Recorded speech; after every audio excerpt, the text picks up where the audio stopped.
माता बीच में चर्चा करती किसी से कि जल्दी करो, बेटे का विवाह करा दो, बहू का मुख मैं भी देख लूं, पता नहीं कब मर जाऊं। नारद जी चिंता में हो गए कि कल मेरा विवाह हो जाएगा, अभी तो मैं मैया के परम धाम जाने की सोच रहा हूं, फिर सोचूंगा कि पत्नी जी कब परम धाम जाए, तब मुझे वैराग्य स्थल जाना पड़े, तो हे भगवान मेरी शादी ना हो। प्रभु का संयोग देखिए, या कह लें कि नारद जी के भक्ति का प्रभाव रहा। एक दिन मैया गौ दोहन करने गई और पैर के नीचे सांप आ गया और उस सांप ने मां को डस लिया, मां की मृत्यु हो गई। नारद जी कहते हैं, व्यास जी जैसे ही किसी बच्चे ने आकर के मुझे बताया कि तुम्हारी मां का देहावसान हो गया, उसको सर्प ने डस लिया है, नारद जी कहते हैं, व्यास जी पहला लड़का मैं था जो अपनी मां के मरने पर बहुत हंसा, बहुत प्रफुल्लित हुआ, लेकिन समाज को दिखाना पड़ता है कि मां के लिए मूर्ख हंस रहा है, मां मर गई है, इसको प्रसन्नता हो रही है। समाज को दिखाने के लिए मैंने रोने का नाटक किया। मेरे एक आंख से प्रसन्नता के आंसू गिर रहे थे, मेरे दूसरे आंख से रोने के नाटक वाले आंसू गिर रहे थे। लेकिन व्यास जी आज समाज की दृष्टि के हिसाब से, समाज के लिए मैंने अपनी मां का अंतिम संस्कार किया और तुरंत मुझे जब मुक्ति मिली तो मैं उसी तरफ चला जहां पर वो साधु लोग गए थे। लेकिन साधु तो पता नहीं कहां पहुंचे, चलते चलते मुझे थकान लग गई और वृक्ष की छाया में सरोवर का पानी पी करके मैं बैठा, सोचा बहुत अच्छा हवा प्रवाहित हो रहा है, क्यों न भगवान का थोड़ी देर भजन किया जाए। और जैसे ही नारद जी ने अपनी आंखें बंद करी, थोड़ी देर भगवान का ध्यान किया, उसके बाद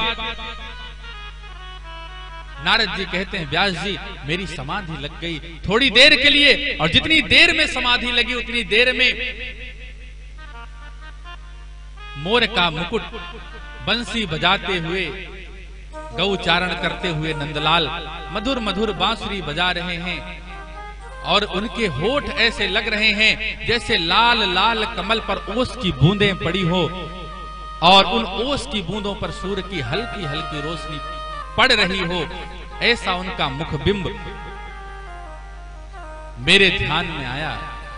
नारद जी गदगद हो गए कि जो ऋषि मुनियों के ध्यान में इतनी सहजता से नहीं आते, वो भगवान आज मुझे मेरी अंतरात्मा में दर्शन दे रहे हैं। अरे व्यास जी, इतना मैंने सोचा नहीं कि वो प्रतिबिंब गायब हो गया। मैं दहाड़े मार मार करके रोने लगा, चित्कारने लगा, अरे मैं जो करने आया था मुझे मिला जरूर, लेकिन इतनी जल्दी ये सुख समाप्त कैसे हो गया। नारद जी रोने लगे और जब रोने लगे तो आज भगवान ने आकाशवाणी के माध्यम से नारद से कहा, नारद दासी पुत्र थे उस समय, उनसे कहा, बेटा अभी तुम इस योग्य नहीं हुए हो कि मेरा आत्मसात कर पाओ, अभी आप और प्रयास करो और मेहनत करो और प्रगाढ़ भक्ति लाओ। नारद जी ने कहा, जब मेरे अंदर योग्यता नहीं है तो आखिर आपने दर्शन क्यों दिया। भगवान कहते हैं कि बेटा मैंने तुमको दर्शन इसलिए दिया कि कल तुम किसी लंबी समाधि में बैठोगे और मुझे नहीं पाओगे तो तुम मेरी सत्ता को स्वीकार नहीं कर पाओगे, सोचोगे ऋषि मुनि ऐसे ही कहते हैं, भगवान कुछ नहीं होते। यह बताने के लिए मैं तुम्हारे हृदय कमल में आया कि हाँ मेरी सत्ता है, मैं हूं। यदि तुम्हें पता है कि भगवान है तो तुम उसके लिए 100 वर्ष प्रयास कर सकते हो, इसीलिए मैं तुम्हारे हृदय में आया। बेटा इस जन्म में तो नहीं, इस जन्म में तुम तपस्या करो, अपने कर्म को बनाओ, अगले जन्म में मैं तुम्हें अवश्य मिलूंगा। ऐसा जैसे ही कहते हैं भगवान की वो वाणी अदृश्य होती है। नारद जी ने भगवान को प्रणाम किया और आज फिर उसी प्रयास में लग गए। कहते हैं व्यास जी कालांतर में जब पूरी सृष्टि भगवान ने अपने उदर में समाहित कर लिया, सृष्टि का लय हो गया, प्रलय आया, उसके बाद भगवान ने मुझे ऐसा पुण्यात्मा बनाया हो कि मैं भगवान ब्रह्मा के मानस पुत्र के रूप में नारद बनकर के पैदा हुआ। ये है संतों का प्रसाद, ये है संतों से मिलने का प्रताप। आज नारद जी व्यास जी को बताते हैं भक्ति की महिमा यही है।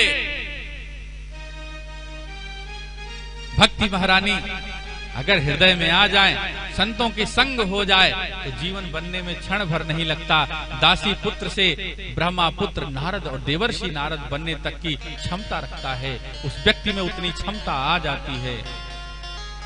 हम लोग भी प्रयास करें माई बाप कि संतों की संगत हो, कथा में पहुंचे, भक्ति का आश्रय लें, भगवान के चरणारविंद में अपनी आस्था रखें और भगवान से निवेदन करें कि भगवान सत्संग का लाभ हमको मिलता रहेगा तो आपकी कृपा हम पर बनी रहेगी। क्योंकि यही सर आवत अति कठिनाई, राम कृपा बिनु आई न जाई। ये सत्संग का जो सरोवर है, इसके किनारे सब लोग पहुंच नहीं पाते हैं। आपको मौका मिला है, 6 दिन और शेष है, हम सब लोग इस सत्संग का आनंद उठाएंगे।